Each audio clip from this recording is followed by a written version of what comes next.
Sesi pertama tanya jawab, kami buka 3 pertanyaan dulu. Monggo langsung ada 1 yang adil, 1 pojok, satu lagi sudah ada 2 belakang ya, 3. Nanti sesi kedua ya. Monggo belakang, perkenalkan nama, institusi. Assalamualaikum warahmatullahi wabarakatuh. Nama Triwijaya dari Puskesmas Timogiri. Izin dokter, yang mau saya tanyakan nomor 1 yang paling utama adalah materi bisa di-download apa tidak? Itu penting karena kita peserta itu paling penting karena itu up to date. Yang nomor 2 Boleh sekali katanya. boleh sekali ya. Nanti mohon mekanismenya bagaimana. Yang kedua adalah sekarang itu banyak himbauan ya, himbauan dari Dinkes, Kemenkes, ID, kemudian kelihatannya rumah sakit PKU juga memberi himbauan. Nah, bagi kita sebagai tenaga kesehatan, mana yang akan kita jadikan acuan? Karena itu kalau kita tidak bisa meng-up-to-date atau kita nggak punya standar, akan terjadi kegalauan pada kita sendiri dan kegalauan pada masyarakat. Kalau saya versinya ini seperti ini, versi ini seperti itu. Nah, itu mohon nanti pencerahannya.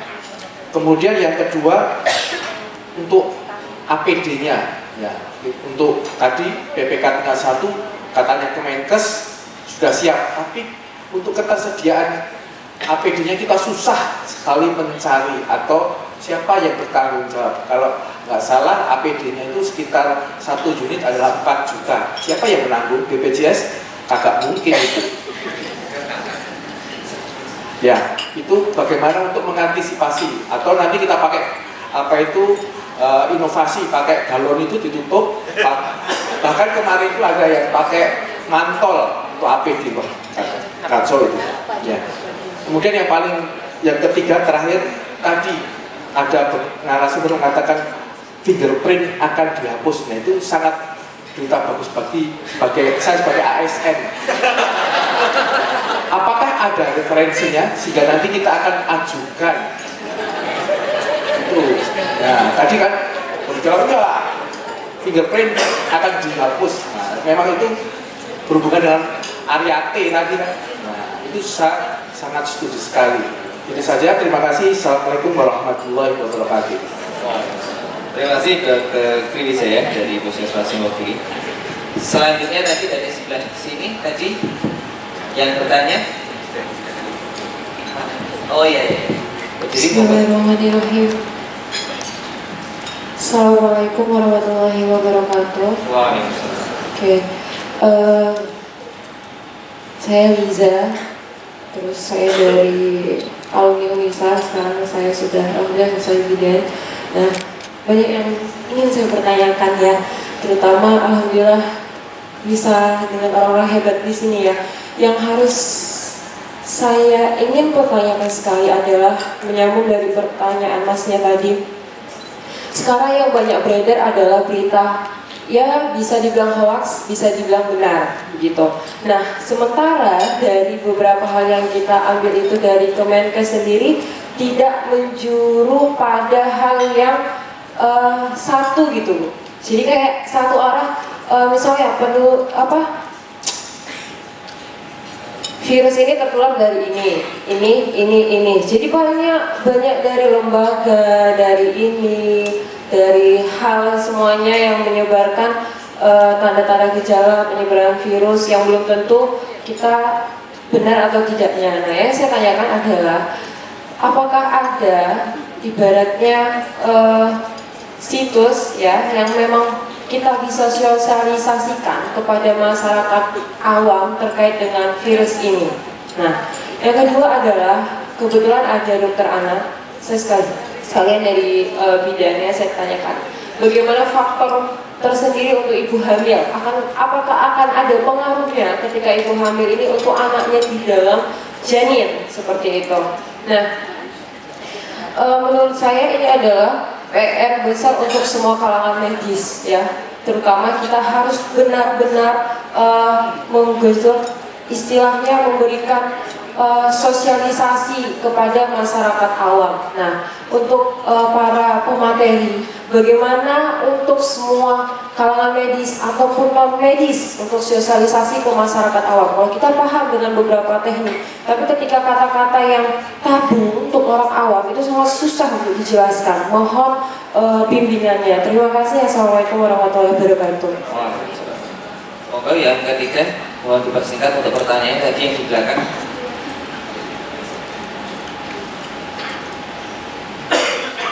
Bismillahirrahmanirrahim. Assalamualaikum warahmatullahi wabarakatuh. Mohon izin, saya Trimo Prihato dari Laborat RSPK Muhammadiyah. Singkat saja dokter, saya ingin bertanya untuk pasien yang diare, kita sering memeriksa tinja rutin.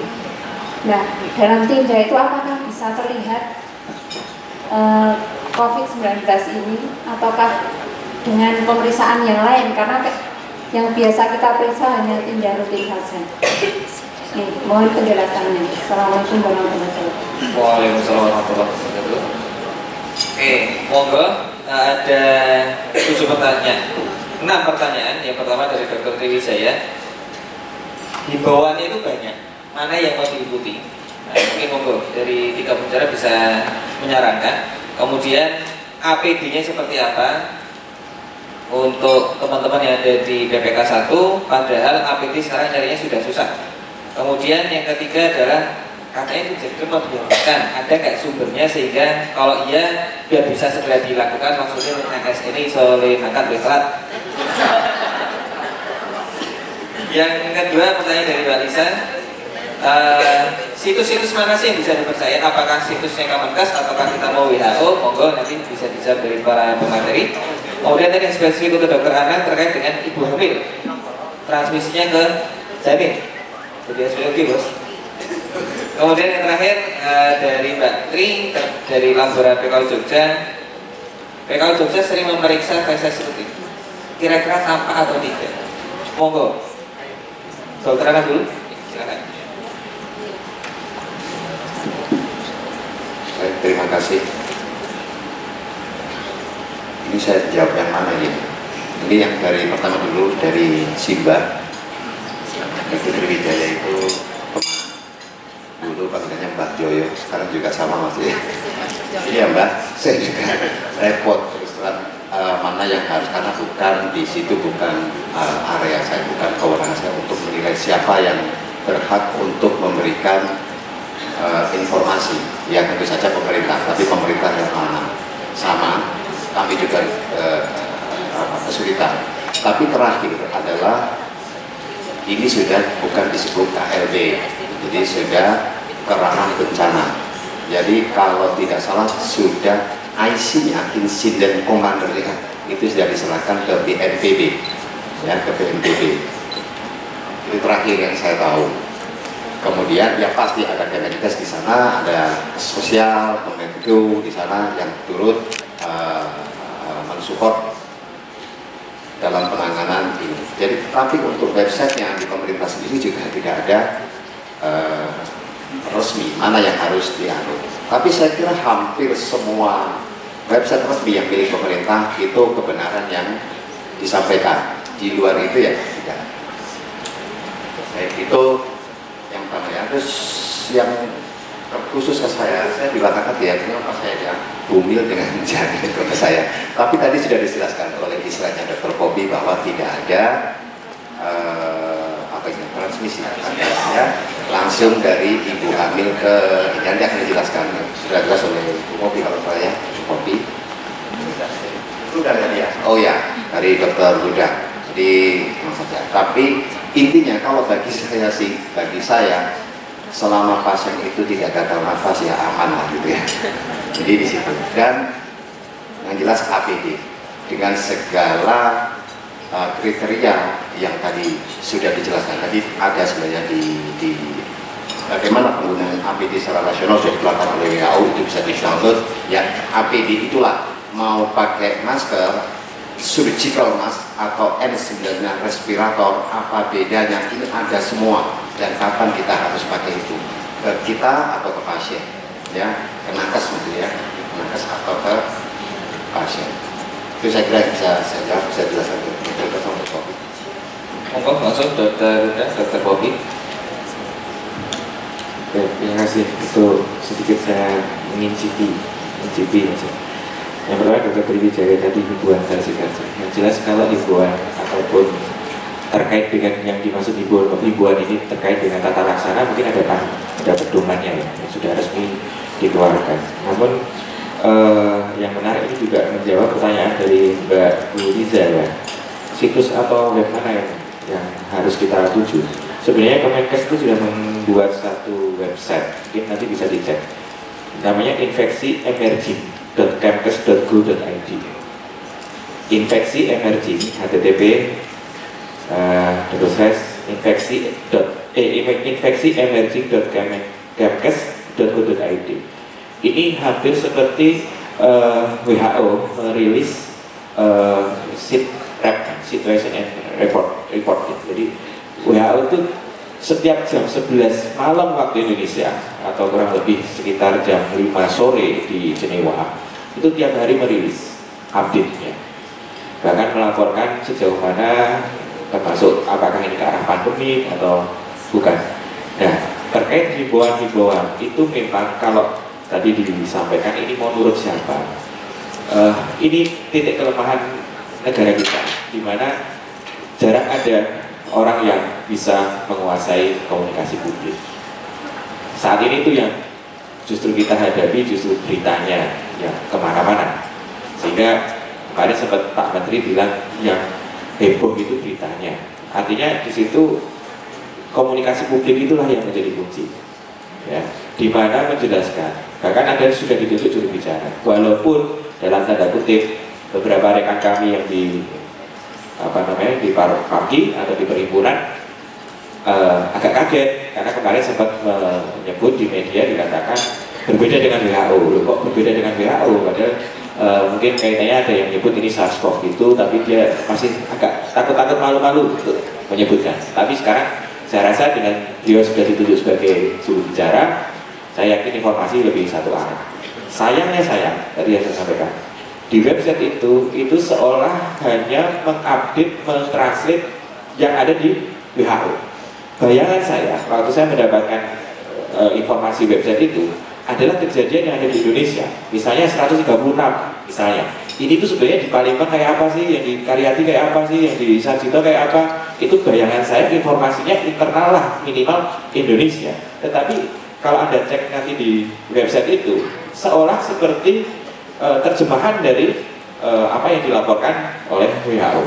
Jadi saya sendiri juga dalam artian selalu berhati-hati karena kalau ditanya rujukannya dari Kementerian Kesehatan pun juga terbatas informasinya. Mungkin nanti ada yang bisa menambahkan lebih lanjut terkait APD ini kan ini yang kita permasalahkan, yang mestinya untuk rumah sakit tetapi diborong dan ditimbun. Jadi rumusnya adalah faktor virulensi mikroorganisme tersebut dikali dengan durasi atau dosis paparan dibagi kekebalan tubuh. Jadi kalau misalnya untuk mengurangi dosis paparan kita pakai masker tersebut. Artinya itu memang haknya bagi tenaga medis. Kenapa? Karena setiap hari dia akan merawat pasien tersebut. Jadi kan prinsipnya adalah pasiennya sembuh, pasiennya selamat, yang merawat juga selamat, kan gitu. Prinsipnya kan seperti itu. Kemudian terkait dengan ibu hamil. Jadi walaupun penelitian yang dilakukan di Cina itu hanya 1 pasien, dan dengan treatment yang tadi sudah saya sampaikan di website atau di mana di paparan saya tadi, itu tidak ada korelasi atau bisa dibilang tidak ada vertikal transmisi, yang mana ini memang sebenarnya bukan bloodborne, bukan dari darah, tapi ini dari, hanya saja yang menarik tadi catatannya di jurnal itu adalah persalinannya itu di ruang yang benar-benar ini, artinya ruang dengan tekanan khusus, artinya disterilkan. Takutnya adalah dia penularannya bukan dari ibunya, tetapi dari lingkungan yang ada, entah itu dokter yang membantu persalinan, entah bidan atau apa, itu kuncinya.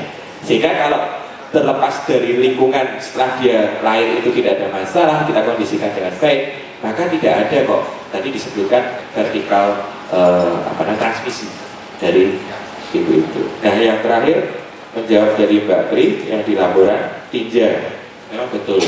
Ini tentu yang ada riwayat tadi, dan itu masih dalam proses penelitian. Namun secara makroskopik atau secara mata telanjang itu tidak bisa dibedakan antara ini versus dengan COVID-19 atau bukan. Yang terpenting adalah APD laboran dalam pengambilan spesimen, itu yang paling penting. Panjenengan cuci tangan sebelum melakukan tindakan atau setelah melakukan hal itu, kemudian meja kerja dibersihkan, alat-alat yang sudah dipakai juga dibersihkan, kemudian manajemen limbahnya juga harus diterapkan. Itu saya yakin insya Allah aman. Tetapi secara fisik, kalau tidak lihat klinisnya tidak ke arah sana, ya saya rasa tidak perlu khawatir. Itu kan ceritanya yang tadi saya sampaikan adalah di mana 10 pasien usia anak-anak dicek swab atas, maksudnya di paru, juga dicek di feses, kok ya hasilnya positif, seperti itu. Jadi bukan terus ini menjadi ketakutan, tetapi bisa jadi kita mencegahnya adalah justru dari toilet tadi. Anda bisa bayangkan kalau Anda bekerja di rumah sakit, kalau tidak sering dibersihkan, saya yakin sering dibersihkan, tapi untuk menjaga kondisi ini lebih baik, frekuensinya ditambah. Dan yang tidak kalah penting adalah kontaknya, kalau cuci tangan itu juga kontaknya diperhatikan. Mungkin itu, terima kasih.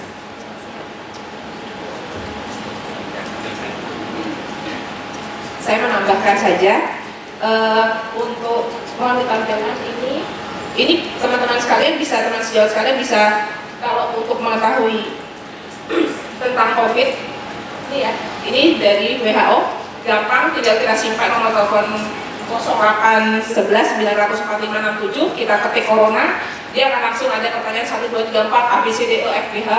Kita mau tanya apa, setidaknya itu bisa kita lakukan penduluhan pada orang awam ya. Ini sudah beredar, ini sudah bisa di mana-mana, jadi gampang. Oh iya ini, itu.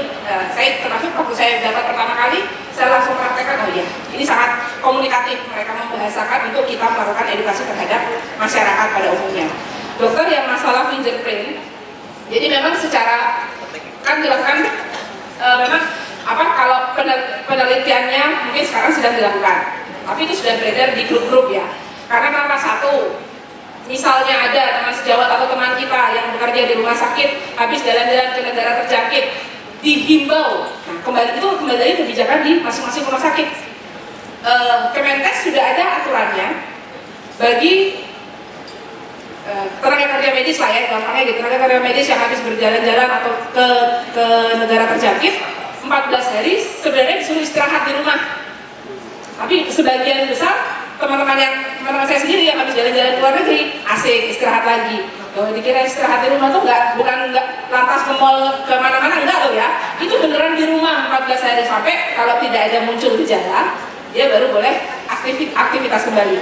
Tapi sekali lagi itu himbauan. Kemudian pernah dilakukan penelitian, dilakukan swab yang Dr. Rudal sudah paparkan tadi ya dok. Ternyata ada di ganggang pintu, ternyata ada di wastafel, di mana saja. Tidak menutup kemungkinan di fingerprint itu ada, itu kan himbauan. Hanya pas corona dokter, selesai corona habis, kok fingerprint berjalan lagi ya. Itu himbauan dokter. Jadi diharapkan, karena kan katanya si kuman corona ini mati nih kalau dia keluar kena UV. Kerjanya kalau bisa berangkatnya jam 8. Ya ada positifnya juga sih buat kami yang ibu-ibu masih bisa ngantar anak sekolah ya, seperti itu. Itu ya dokter Tri. Kalau yang saya khusus nggak ada itu paling. Terima kasih. Mungkin sedikit informasi, sudah ada instruksi gubernur ya terkait dengan COVID-19. Memang yang dikeluarkan di situ untuk instansi pemerintah semua biaya ditanggung APBD. Kalau di rumah sakit pemerintah yang pusat ditanggung APBN. Sesi kedua saya batasi 2 pertanyaan saja ya. Monggo 1, 2. Mbaknya jilbab hitam dulu. Mohon dipersingkat pertanyaannya langsung kepada pertanyaan. Perkenalkan nama, dari mana, kemudian ditujukan kepada siapa. Assalamualaikum warahmatullahi wabarakatuh. Nama saya Salama, saya dari Puskesmas Kokap 1 Kulon Progo di Pegunungan Menoreh. Baik. Bapak Ibu, ini di kami ini sekarang baru banyak TKI atau TKW yang pulang dari negara terjangkit ataupun pulang melalui negara terjangkit yaitu Malaysia, Singapura, kemudian Taiwan dan sebagainya. Nah ini di kami sedang memonitoring para TKI itu yang makin lama makin banyak yang pulang. Nah ini yang ingin saya tanyakan, selain monitoring terhadap gejala, apa yang harus kita lakukan? Itu yang pertama. Yang kedua, ini apakah petugas yang PE atau pendidikan epidemiologi itu harus menggunakan masker N95 atau tidak? Sedangkan yang pasiennya itu sudah kita berikan masker, tetapi seringnya tidak dipakai. Kemudian apakah yang kita sarankan apakah pasien itu harus dirumahkan atau tidak? Yang pulang TKI TKW itu. Dan itu sekarang ini bulan April juga akan ada pulang lagi gelombang yang berikutnya. Kemudian itu yang pertama. Yang kedua, ini di dalam Kiwates di Kulon Progo ini ada satu institusi yang disayangkan pergi liburan ke Thailand seluruh karyawannya. Nah, institusi tersebut melayani masyarakat. Nah ini dan sebagian yang sudah pulang dari beberapa kloter itu pulang kemudian ke klinik kami, kemudian kami juga di klinik. Nah ini tidak ada gejala karena pulangnya baru 3-4 hari gitu. Nah ini apa yang harus dilakukan di klinik? Di klinik kita harus ngapain? Pertama, yang kedua, petugas di klinik selama ini hanya menggunakan masker biasa ya. Tetap walaupun memang tidak di PPI tidak ada masker, tapi dari awal tidak ada SOP masker, tapi dari awal kita tetap SOP-nya buat sendiri masker ya. Setiap petugas harus menggunakan masker. Nah, apa yang harus kita lakukan? Terus kemudian apakah yang karyawan pulang dari liburan ke luar negeri tadi apakah boleh melayani masyarakat? Mengingat ini melayani seluruh Kulon Progo. Terus itu yang terakhir, apa yang bisa dilakukan PKU dalam penegakan diagnosis terhadap N-Corona? Nah ini penting ini untuk promosi PKU. Ya, terus saya sebagai pengambil kebijakan di institusi saya nanti fingerprint akan saya tiadakan, tetapi diganti face print. Karena di kami alatnya sudah bisa untuk face print ya. Sama aja ya. Oke, terima kasih. Ya, Assalamualaikum warahmatullahi wabarakatuh. Waalaikumsalam warahmatullahi wabarakatuh. Terakhir, Ibu, moga Cipan Coklat, sini Mbak Ines ya. Terima kasih, saya Dewi dari FKTP Puskesmas Kota Gondokusuman 1.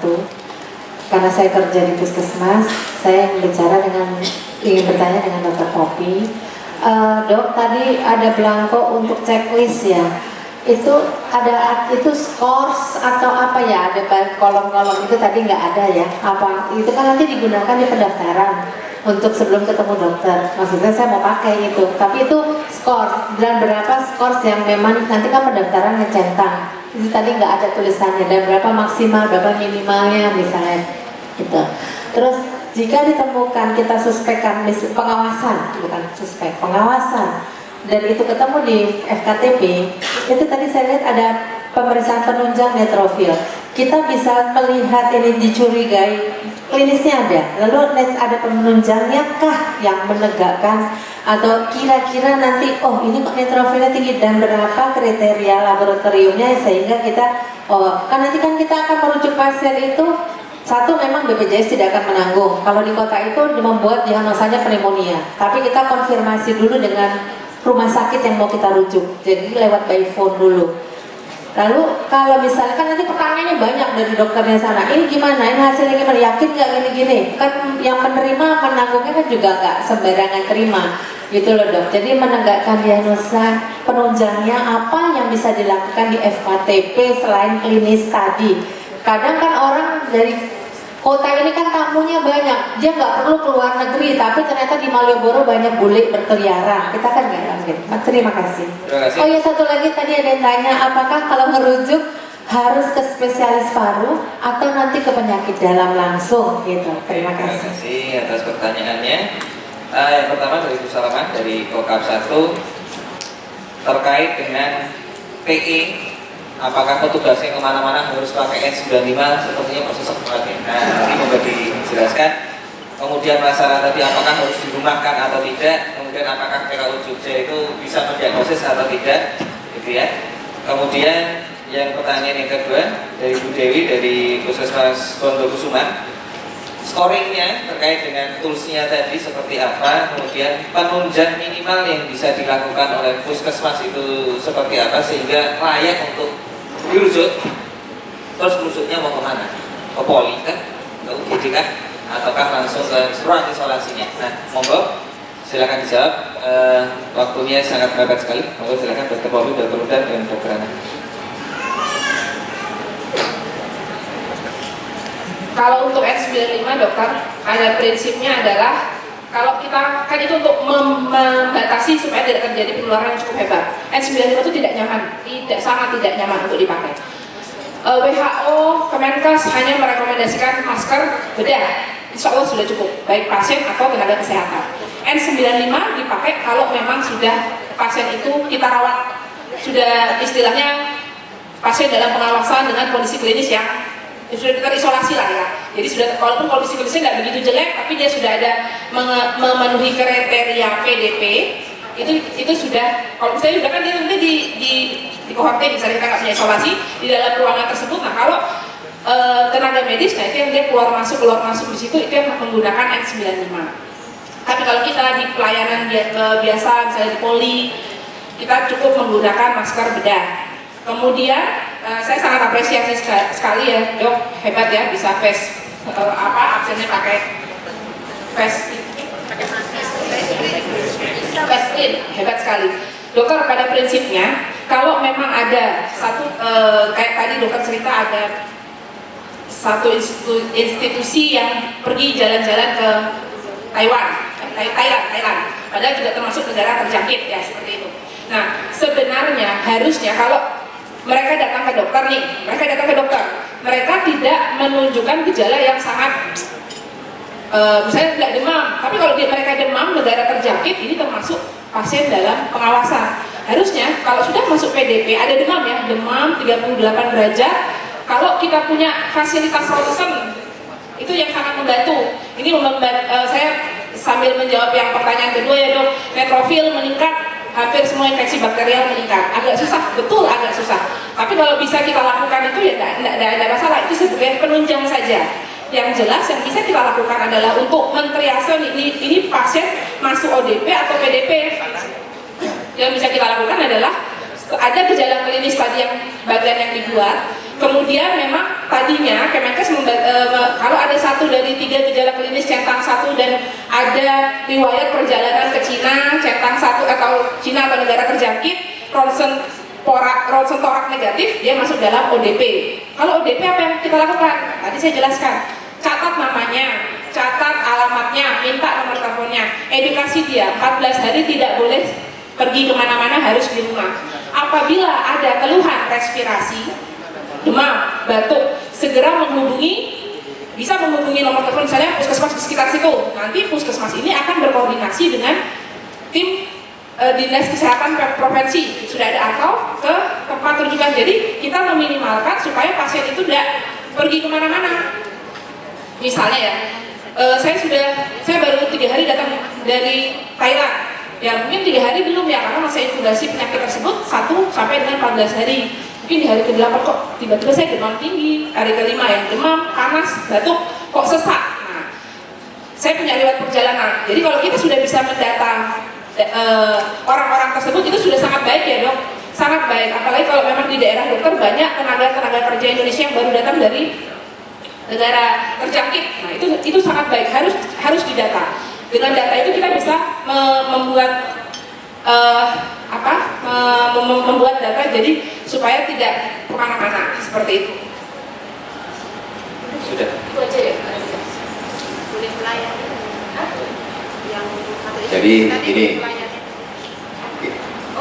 prinsipnya harusnya dia istirahat dulu. Setelah 14 hari baru boleh dia kerja. Seharusnya seperti itu dok, karena himbauan suratnya sudah ada. Kemenkes pun sudah mengeluarkan. Jadi itu tergantung dari institusi masing-masing. Oke, saya tambahkan sedikit. Sejauh ini belum ada himbauan, perintah atau apapun dari pemerintah bahwa petugas kesehatan harus aktif mencari. Jadi kalau ditanya tadi, lah banyak pulang dari Thailand, ya sudah, biar aja Bu. Kalau Anda nanti semua orang dari Thailand Anda kejar, ya Anda capek sendiri. Ya.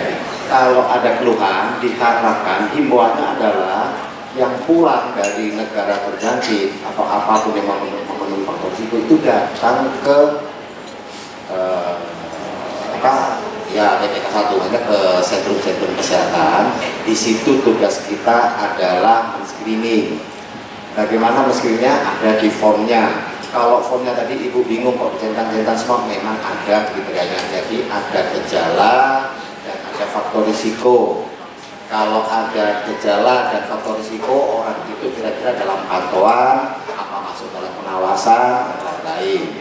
Tentu saja mungkin FKTP belum ada diagnosis radiologi. Maka kalau dia dalam pantauan, pantauan sudah ada radiologi juga ya.